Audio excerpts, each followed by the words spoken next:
Jérôme Gage, bonjour. Bonjour. Vous êtes donc conseiller régional l'Île-de-France et secrétaire national du Parti Socialiste à la laïcité. Mais je vais commencer par le sujet du jour, un de vos combats.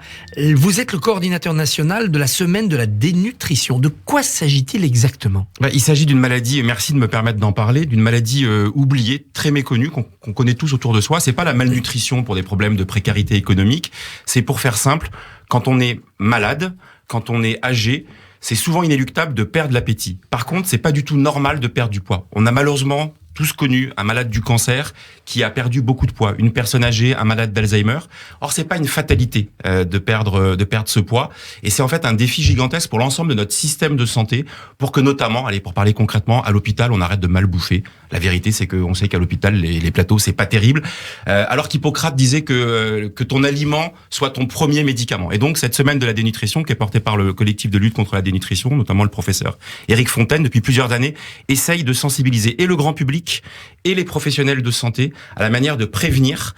Faut promouvoir les activités physiques adaptées, lutter contre l'isolement, améliorer l'alimentation dans les EHPAD ou à l'hôpital, faire du dépistage bucco-dentaire le plus tôt possible pour éviter le délabrement dentaire. Bref, on est sur des sujets qui sont pas très glamour, mais qui sont pourtant essentiels. Vous savez, cette maladie, elle touche 2 millions de personnes. Un patient hospitalisé sur 3, 30 à 40% des résidents d'EHPAD.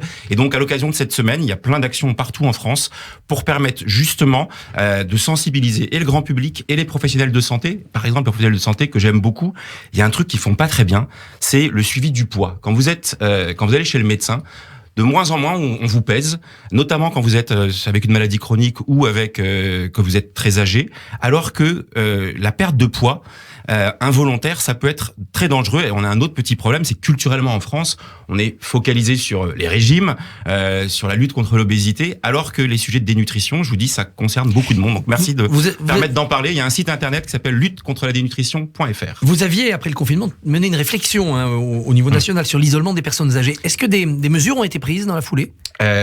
Elles ont été prises, mais je vais le dire sincèrement, pas à la hauteur du changement de braquet que le confinement aurait dû nous appeler à mettre en œuvre. C'est-à-dire que les Petits Frères des Pauvres, qui est la grande association qui lutte contre l'isolement, a, dans son dernier rapport, montré que là où les années précédentes, on était à environ 300 000 personnes âgées qui sont en situation de mort sociale, c'est-à-dire aucune relation régulière avec des voisinages, de la famille, des proches, des commerçants, on est passé après le confinement à plus de 500 000.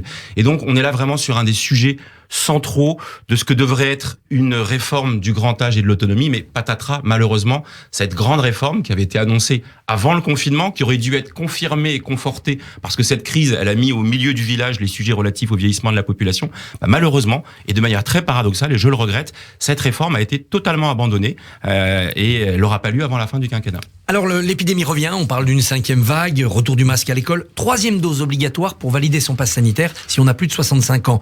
Est-ce que c'est une autorité excessive ou est-ce que c'est une mesure nécessaire ? Alors, c'est compliqué, mais je vais dire les choses de manière un peu brutale. Jusque-là, il n'y avait pas eu de mesure spécifique à une catégorie de la population en fonction de son âge. Une mesure contraignante, coercitive. On y était passé pas très loin. Rappelez-vous que au moment de la sortie du premier confinement, le président du conseil scientifique, il avait préconisé, par exemple, que les personnes âgées, elles, restent confinées pour permettre aux autres de sortir. Et le président de la République, et là je l'en félicite, avait écarté cette mesure au nom d'un principe qu'il faut vraiment avoir présent à l'esprit. Alors ça peut être un peu théorique, mais dès qu'on commence à avoir des mesures spécifiques sur une catégorie de population à raison de son âge, on verse dans ce qu'on appelle l'agisme, c'est-à-dire des discriminations au moment, à 64 ans, vous avez tel type de droit, et à 65, oui, vous les avez plus. Mais c'est pour les protéger, là, c'est pour les protéger. Et c'est là pour ça que je dis que c'est compliqué. C'est que moi, le premier, je suis favorable à ce qu'on prenne les mesures les plus globales. Pour tout vous dire, moi, je suis un partisan de longue date de l'obligation vaccinale. Par exemple, avant même la crise Covid, j'étais pour l'obligation vaccinale s'agissant de la grippe pour les personnels soignants qui n'étaient pas soumis à cette obligation. Donc, moi, j'ai pas d'état d'âme, et encore aujourd'hui, j'aurais préféré qu'on dise obligation vaccinale vérifiée par la détention du pass sanitaire plutôt que cette vraie fausse obligation, incitation qui est subside. Donc moi je préférerais très concrètement plutôt qu'une mesure potentiellement discriminatoires, qu'on mette le paquet et qu'on fasse en sorte, par exemple, que parmi les plus de 80 ans, qui sont eux pour le coup très fragiles, ou pour ceux avec des comorbidités qu'on connaît à l'assurance maladie, on aille faire littéralement du porte-à-porte pour les convaincre. Or, on a plein de gens, vous parliez d'isolement des personnes âgées, qui sont pas en capacité, qui ne savent même pas où aller se faire vacciner. On a besoin de mobiliser les professionnels de santé, les médecins, les pharmaciens, mais aussi les associations, les CCS, tous ceux qui peuvent aller au contact de ces publics. Le contrôle renforcé sur les chômeurs, est-ce que pour un homme de gauche, ce n'est pas une mesure légitime parce que ça protège le système social et la solidarité ? Mais moi, j'ai toujours considéré, je suis un républicain jusqu'au bout des ongles. Donc la République, c'est des droits et des devoirs. Donc j'ai aucun état d'âme à ce que, à chaque fois qu'on ait une mesure de protection, une mesure de sécurité sociale, elle soit immédiatement ou en tous les cas adossée à des mesures de contrôle, de respect d'un certain nombre de devoirs. Donc j'ai jamais eu de problème à ça. La seule difficulté, c'est la petite musique qui accompagne la suspicion qui accompagne. Bon, là, on est face à une réforme de l'assurance chômage qui est quand même assez paradoxale. Au moment où on sort d'une crise qui a renforcé les situations de précarité, parce qu'on peut se féliciter du fait que il y ait beaucoup de recrutements qui se font, mais bien plus qu'avant le Covid, ils se font à nouveau sur des contrats très courts. Et donc là, quand on va quand on va allonger le temps de cotisation, de passer à 6 mois dans les 2 années pour pouvoir bénéficier de l'assurance chômage, on va entretenir de la précarité. Vous savez, la CFDT, c'est pas des gauchistes. Et si la CFDT nous dit cette réforme va plonger un certain nombre de jeunes notamment, ou de femmes ou de travailleurs précaires dans une situation économiquement plus difficile, il faut entendre ce qu'ils nous disent. EDF nous apprend ce matin qu'elle ne coupera plus l'électricité en cas d'impayé. On limitera la puissance desservie à un logement en situation de non-paiement. Écoutez, il y a des biens communs sur la distribution de l'eau. Moi, je suis pour que, par exemple, les premiers mètres cubes d'eau soient gratuits, qu'ils soient dans des biens communs, parce que pour vivre, on a un certain nombre de besoins fondamentaux. C'est le cas de l'électricité. Donc, je trouve que c'est une mesure qui va dans le bon sens pour tous ceux qui luttaient notamment contre la précarité d'un certain nombre de ménages. En 2017, vous étiez très associé à l'aventure Montebourg lors de la primaire en vue de la présidentielle. Ouais. Quel jugement vous portez sur sa candidature actuelle ? Écoutez, très sincèrement, j'ai pas compris d'abord la candidature d'Arnaud après que lui-même nous ait dit avec beaucoup de conviction que tout ça était derrière lui. Après, d'une certaine manière, qu'une partie de ses idées est infusée dans le débat public et puisse être reprise. Vous savez, aujourd'hui, c'est le salon du Made in France où tous les candidats vont passer. Il a été un des pionniers pour porter cette thématique des relocalisations, etc. Donc il y avait le côté un peu valse hésitation, un peu dilettante, et puis plus fondamentalement, je crois pas que on réponde aux péroraisons zémoriennes en allant sur le terrain d'Éric Zemmour. Il a bien fait. Il a bien fait, mais le mal est fait d'une certaine manière, parce que on légitime pour poser des questions qui méritent d'être posées. Je vous disais tout à l'heure que je suis pour des droits et des devoirs. Je suis pas moi un sans frontiériste qui consiste à dire que on peut entrer et sortir librement du territoire national, mais aller sur le terrain de la pénalisation des Français qui envoient de l'argent à l'étranger ou des étrangers qui envoient de l'argent à leur famille en diaspora, c'est vraiment là aussi céder à cette zémorisation du débat public. Alors justement, vous êtes secrétaire national du PS à la laïcité. Oui. S'il y a cette zémorisation du débat, notamment avec la montée de l'anti-islam, est-ce que c'est parce qu'on a raté quelque chose avec la laïcité à la française ? On a considéré que c'était un acquis. Vous savez, il y a plein de choses sur lesquelles on a considéré qu'il n'y avait pas à les promouvoir, à les défendre.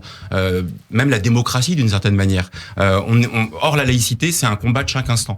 Parce que c'est au cœur... Moi, je considère qu'il y a une identité nationale, c'est pas un gros mot. L'identité nationale, c'est l'identité républicaine. Ce qui nous fait tous vivre ensemble, c'est précisément cette convergence sur les sujets de la laïcité et de la République. Or, il y a des adversaires. Il y a des adversaires qui viennent d'endroits différents. Il y a des adversaires résolus de la République. Le plus patent aujourd'hui, c'est l'islamisme ou l'islam radical, qui veut venir percuter directement ces règles républicaines et sur les sujets de l'antisémitisme, de la place des femmes, de l'homophobie, etc. On a là des gens qui sont en fait une extrême droite religieuse qui est à combattre. Et on a aussi dans le même temps des adversaires qui considèrent que parce que la promesse républicaine n'aurait pas été couronnés de succès, alors il faut qu'on passe à autre chose. C'est ceux qui essentialisent le débat public, qui considèrent que mon identité, c'est mon origine, c'est mon orientation sexuelle, et que on est dans une sorte de segmentation de la société. Et eux, ils font autant de mal à la République. Et donc, oui, vous avez raison, c'est qu'on s'est assis sur nos acquis. On n'a pas considéré que c'était une baston à mener en permanence. Ça a été vrai dans l'ensemble des formations politiques. On en a plus voulu à la gauche, et c'est normal, puisque c'est elle qui a porté et qui a créé la laïcité depuis 1905. Que peut-on faire? Que doit faire l'Union européenne contre la Biélorussie qui manipule des migrants pour menacer l'Europe? La même chose que ce qu'on devrait faire et ce qu'on aurait dû faire avec la Turquie, parce qu'on a un précédent de chantage migratoire de la part de pays frontaliers de l'Union européenne et qui veulent régler les différends qu'ils peuvent avoir avec l'Union européenne en utilisant cette arme. Alors, elle est encore plus dégueulasse qu'à l'époque, ça pouvait être des armes commerciales, des rétorsions sur les importations, etc. Là, on utilise, pardonnez-moi l'expression, de la chair humaine. Notre difficulté, le problème, c'est que les 27, ils n'arrivent pas à parler d'une voix commune, y compris ces sujets. Ça, c'est le révélateur de l'échec des valeurs de l'Union européenne pour affirmer un certain nombre de principes, et plus que des principes, de réponses opérationnelles pour accueillir dans les conditions qui doivent être mises en œuvre une partie de ces migrants, de revoir les règles de Dublin. Enfin, il y a plein de choses à faire, mais le problème, c'est qu'on en revient, chacun se fracasse sur des égoïsmes nationaux. Jérôme Guedj, merci, bonne journée.